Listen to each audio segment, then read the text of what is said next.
Okay, welcome back to today's lesson. Today we're going to be looking at multiplying and dividing complex numbers in polar form. Now, you may recall we've already looked at multiplying and dividing complex numbers. In fact, we've even looked at adding and subtracting as well, but the previous form we looked at was in rectangular form. So how do we do it in polar form?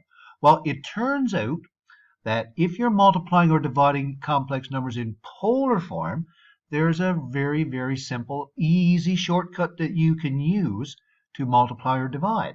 And it's very straightforward. Here is the rule for multiplying. This first number right there is in polar form. The second number is in polar form. Now, this is the longer polar form, but it's still polar form. And you can clearly see what's happening over here in the result.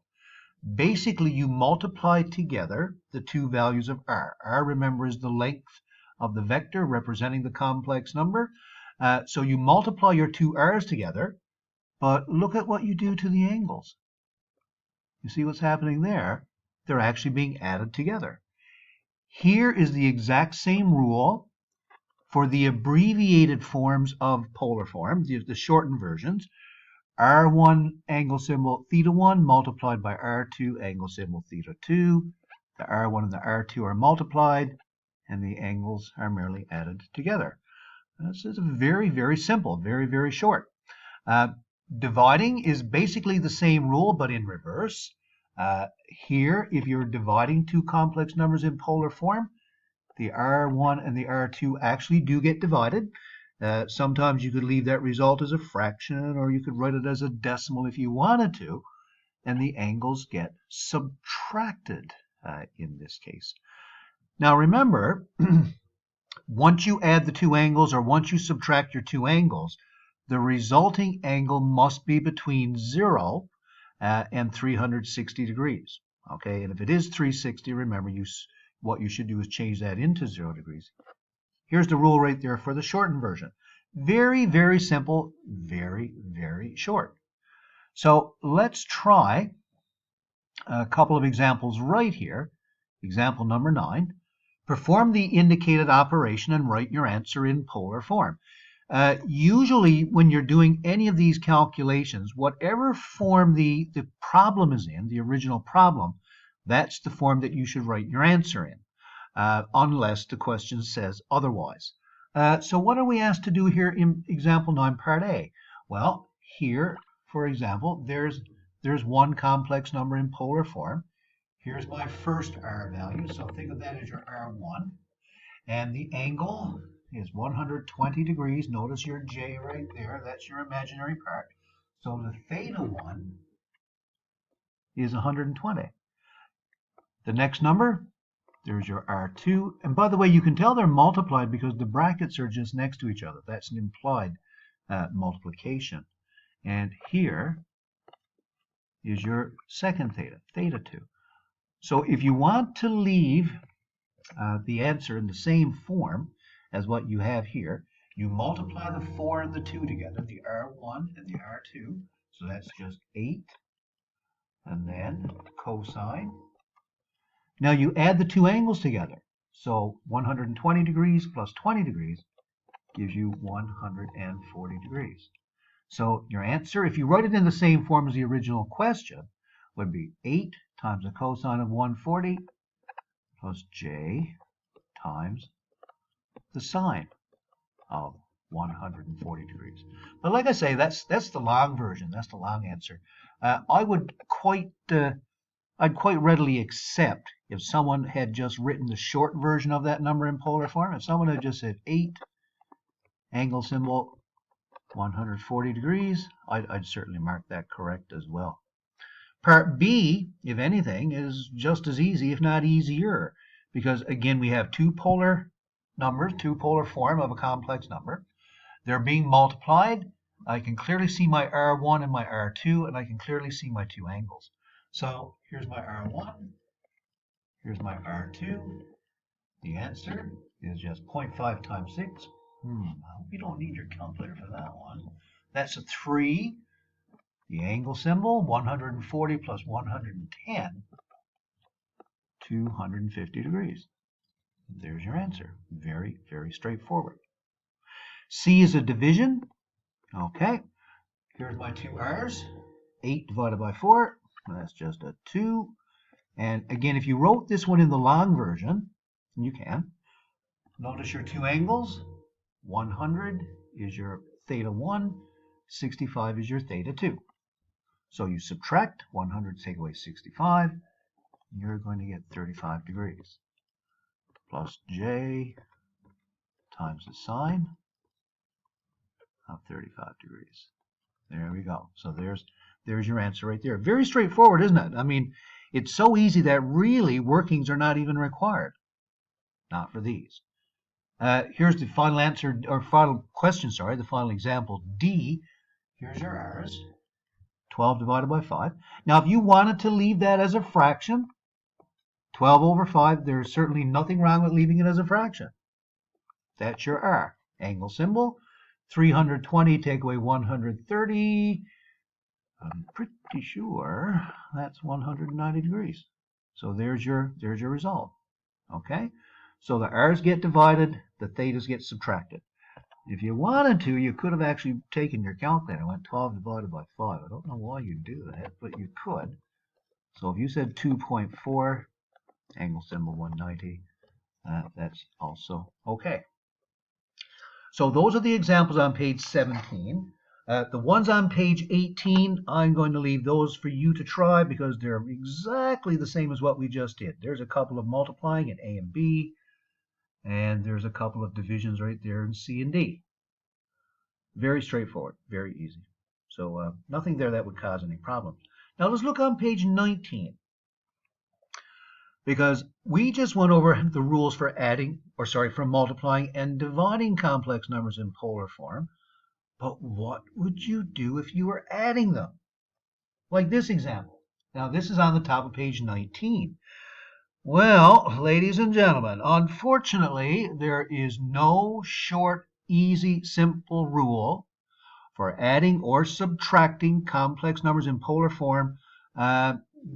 You won't find a simple example, a simple rule. In fact, notice what it says clearly right here in your notes. In order to add and subtract complex numbers, they must be in rectangular form. So this question is actually, this question is actually a lot more difficult than it looks. It really is. What you would have to do is change this number first into rectangular form, and remember how you do that. A is equal to r times the cosine of theta. Remember, you have to use those two formulas. And b is equal to r times the sine of theta. That's the formulas you use to get your a and your b. I'd recommend going to at least a couple of decimal places for a and b for a fairly accurate answer. But anyway, if you use those formulas right there, the first number in polar form, I'll just quickly tell you what you would get. You would get 1.52, that's your A, plus 2.33J, and that's your first number. Now there was a fair bit of work involved in that. That's just the first number. Then you do the exact same thing for the second number. R is 1.37, the angle is 207.3 degrees. And that second one becomes, let me just write it here quickly for you, negative 1.22, that's your A, minus 0.63J. All right, so now you can add them. And your actual answer, your result is going to be 0.30 plus 1.70J. Now, there's your answer. But notice that your answer right now is in rectangular form. We should change that back into the original form in the original question. So now you have to change that back into polar form. And that's where you'd have to calculate your r. Remember, r is equal to the square root of a squared plus b squared. And you'd have to calculate your angle theta. Now this number ends up in quadrant number 1. So getting the theta would actually be fairly straightforward. But remember, if that number ended up in quadrants 2, 3, or 4, you'd actually be calculating the reference angle first. and then your angle theta. But if you do the calculations here, what you will eventually end up with, ta-da, drum roll, here's your answer. 1.73, angle symbol, 80.0 degrees. Now, look at that. That's the result of adding together these two complex numbers right there in polar form. And you can clearly see that 1.73, how in the world do you get that from 2.78 and 1.37? You certainly don't add them, and you certainly don't subtract them. It's actually a fairly complicated calculation. So, yeah, this one, A, yeah, that's kind of complicated. That's kind of long. Even B, if you look down here, two numbers in polar form, complex numbers, and they're subtracted. Well, you'd have to do exactly the same amount of work you did in A. It's the same amount of work. So I'll leave that one for you to try, but it's long. C and D, notice they're asking you to multiply these two numbers together, but they're in rectangular form already. Please do not change these into polar form first. You're making way too much work for yourself. Leave them as they are. Leave them in rectangular form. Just go ahead and multiply them together like we did previously. There's no reason to change these into polar form, then do the multiplication, then convert back into rectangular. Way too much work. So I would multiply 3 times 5, 15. 3 times negative 12j is minus 36j. You see what I'm doing? The same exact procedure we did previously. Positive 4j times 5 is plus 20j. And finally, 4j times negative 12j, negative 48j squared. Okay. The j squared, remember, that's your negative 1. You can combine these two terms in the center. So you're going to get 15 minus 16j. And then negative 48 times negative 1 becomes plus 48.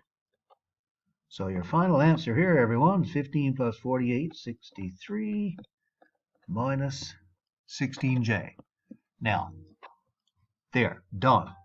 Done. Do not change the polar form first. It's completely unnecessary.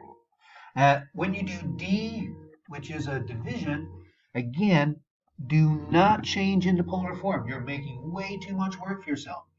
Just multiply the top and the bottom here by the conjugate of the denominator, 3 plus 7j. All right, go ahead and use your procedure like we did before. You do have to multiply 4 times on the top.